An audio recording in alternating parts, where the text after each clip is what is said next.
পগলা হলা পাৰ্বতীয়ে সুধিছে তুমি কি খাই পগলা হলা এনেনো ভোলানাথ ভাং খাই ঘৰ সোমাইছিলে পাৰ্বতীয়ে সুধিছিলে হে ভোলানাথ তুমি কি খাই পগলা হলা মই আজি পাৰ্বতী হৈ সুধিম ভাতৃপতি পিংকে উত্তৰ দিব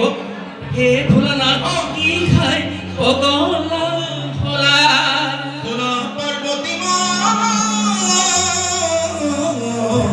ও ভাং খাই পগলা হলো